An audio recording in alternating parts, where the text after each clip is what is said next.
Hey guys, it's Slumming Rush. Today, I'm going to be showing you a play that I learned from watching Quickybaby years ago on how to play Karelia. Now, when I looked up a guide, because I assumed I found it in a guide from his on how to play Karelia, I couldn't find it.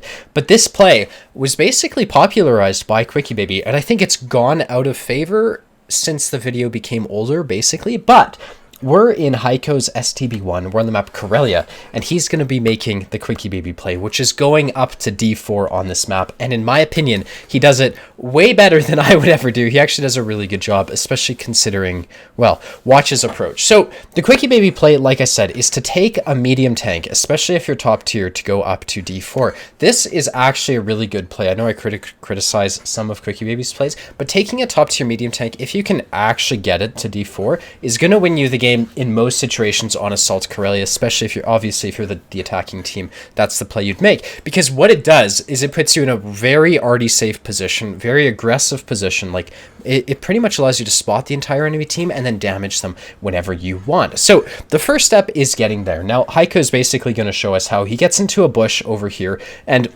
what he's doing is his main threat is scouts. Now, if you look at the enemy team lineup, they have no lights. So this play is made all the safer by the fact that the enemy doesn't really have lights. And you can see the route he's taking. He's going to stop on this rock, basically. It's going to give him cover if he gets lit. And, you wouldn't want to get spotted by an E3 or whatever to his side. And so he comes up to this position. And from here, he's getting shots on a 140. This is not normal. Normally, you would not find a top-tier medium tank on the defense side, taking his tank to here. They're going to be more where the 277 is, but Heiko's able to get a couple shots. And from here, he's now following the bush line up, and he's trying to get into this position right here. So you can see he's driving in. He's not going to get spotted by anyone over here. And the 140 shouldn't spot him normally, but I guess that guy has optics and food or something, and that's how he manages to spot Heiko. So, getting spotted, making rushes like this is why you'd want to have camo on mediums. If you had a very good camouflage crew, probably would not have been lit there unless the 140 countered that with like 600 meters range or something. So he gets unlit. He's now going to use the bushes to his advantage. You can see the 140 is in a really shitty position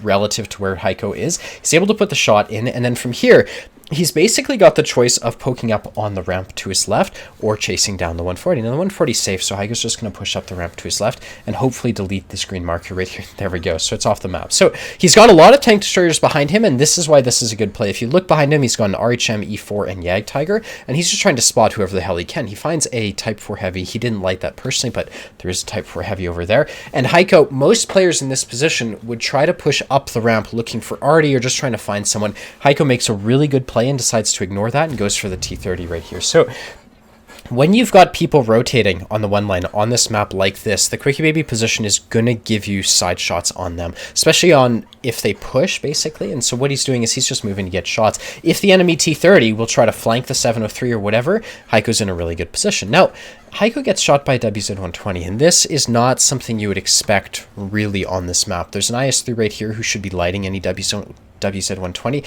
and based on where Heiko was shot by, it implies there's a medium kind of here on the map. And so he's moving. I think this is a decent idea. The south is winning anyways, and he's losing the north. And so moving to support the north, especially with the WZ-120 somewhere in this vicinity, is a really good idea. Now, Heiko's spotted. He doesn't know what the hell to do. I don't blame him. I personally would be holding up on this rock, honestly. He's got TD spotting underneath the ridge. Like, I think this would be where you'd want to sit, but there you go. WZ-120 gets lit. So the WZ-120 snuck in and managed to get by the IS-3 and Heiko's position. So what Heiko's going to do is another really good play right here. He's ignoring the WZ-120 unless he has shots, and this is the right thing to do because the north side of the map actually matters on this map, and if he has shots in the north, he should take them. When he doesn't have shots in the north, you can see he looks for a shot on the WZ-120, but you can tell by the way his aimer is moving, he's prioritizing the north. This is the right thing to do right here. Now, what you'd expect, he hasn't had that great of a great game yet. What's going to happen is this team in the north is going to start to collapse in on him and maybe try to take the ridge behind him. And so what Heiko has to do is he has to time his play based on what he sees happening in the south. If they take the ridge, he has to push into the enemy base, basically. And what you can see is he's kind of preparing for that. Now, I don't know if this is based on the logic I'm saying or if this is just instinct or he's getting bored, but you can see he pushes up, he gets a shot in the SU-130. The SU-130 felt comfortable sitting up there. God knows why. And he gets lit. So he has to fall back, and there's a WZ-120 with his rear to him. This is a great opportunity to use the STB-1's DPM. The WZ has got a Yag Tiger and an STB-1 effectively flanking him, and the WZ doesn't have the greatest situational awareness. You can see Heiko puts a shot to that guy, and what he should be doing in this situation is he should be watching this map, because We don't know where the Type 4 Heavy is, and anyone unspotted might be inclined to YOLO Heiko right here. So poking up like this, trying to spot any YOLOers or any whatever is a really good play. He's going to grab the kill on the SV-130. That one would have missed most of the time. He got lucky that it went in, but you can see he's falling back.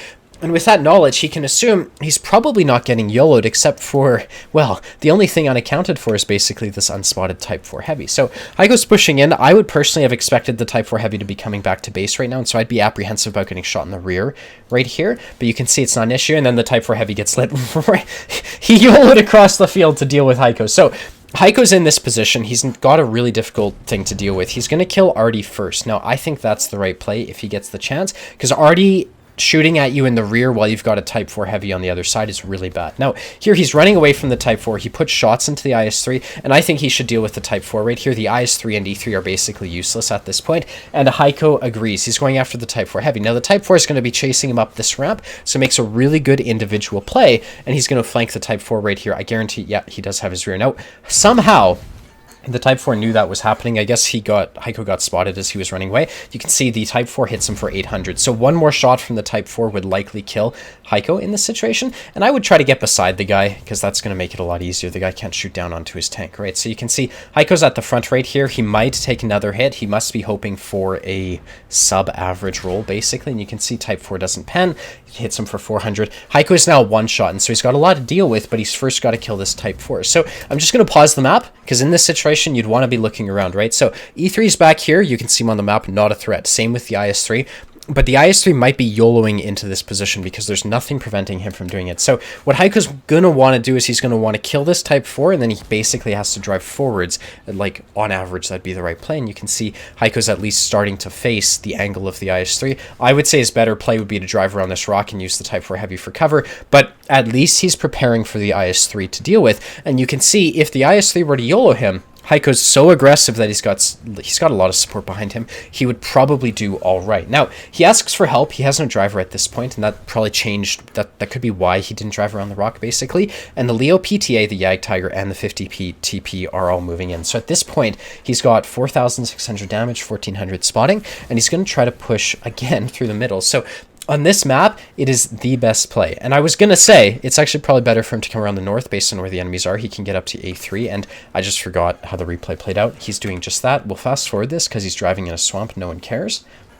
Okay, and then from here, the E3 gets spotted. So a couple things to keep in mind. Where the hell are the Artie players? Well, Artie players typically won't move, especially on defense in this sort of context. If they were moving, they should probably not go towards the IS-3 and E3 because Heiko was last spotted there. You might expect an Artie player to be transitioning from A1 to A0 basically. And so as Heiko pushes in, he should probably expect to find at least one Artie up here. And because of his HP, I would say shooting HE is the right idea. And you can see GW doing exactly what I said. I didn't even remember that from watching it. It's like he was about to move and Heiko catches him off guard and he's able to pick up the kill. No, most medium tank drivers would drive around the corner first. And what he does is he falls back and he lets the Leo PTA go first. This is letting the Leo PTA spot any Artie, and really considering Heiko's HP, this is the right thing to do because the Leo PTA can take an Artie hit. Heiko definitely can't. Now, the Yag Tiger's got the E3 over there. The M40 is looking. So Heiko puts a shot into the M40. The Leo PTA picks up the kill. Normally, like if you were alone, that would not be an engagement you would expect to win because you'd shoot the Artie once and then he'd shoot you just before you reloaded.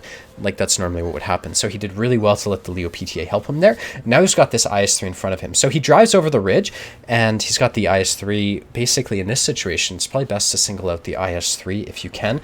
Putting yourself in a position like this to shoot at the side of the E3 puts him really in the open to shoot at the IS-3. So I don't like this engagement as much. You can assume the IS-3 might be looking at the Yag Tiger, and that's probably why this works, but you know, I would say this is actually at the first time in the replay where he gets really lucky. The IS-3 should look at him, and the IS-3 is just straight up ignoring him. So when the IS-3 falls back, Heiko falls back as well, and he's able to get hull down right here, and this is actually working out really well. Puts a shot into the IS-3, the second one bounces, and now this guy's the last tier 8 tank in the game, and he just invited someone to a platoon so he can get the BIA. So Leo PTA should get the kill. There he does. 3 kills and 4 kills of the platoon. 7k damage done by Heiko.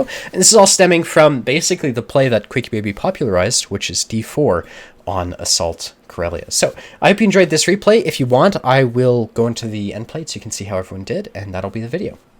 All right, so that was 104k credits, 1800 XP. So for what that was 1246 base, so should be just below a master badge. If he had done maybe another shot or two of damage, it would have been a master badge. 7,356 damage, 3 kills, 2,360 spotting. He spotted like everyone on the 9 tanks on the enemy team. So he got a patrol duty medal, and did he get scout? Yeah, scout is 8 tanks if I recall. Oh, no, it's 9. Okay, so he got Scout, Patrol Duty, Brothers in Arms, Confederate, High Caliber, and Tank Sniper, which is really good result. He came first place on his team, doing 4.3k more than the next best player, which was the Yag Tiger, who I believe was sitting on the ridge behind Heiko. Probably contributed to a large portion of Heiko's spotting damage right there. Like I said, 1246 base XP, fired 30 shots, 26 of them hit, 22 of them penned, and ultimately, that was a really good replay. So I hope you enjoyed this video. If you want to see more, be sure to hit the like and the subscribe button, and I will see you around. Later, guys. Bye-bye.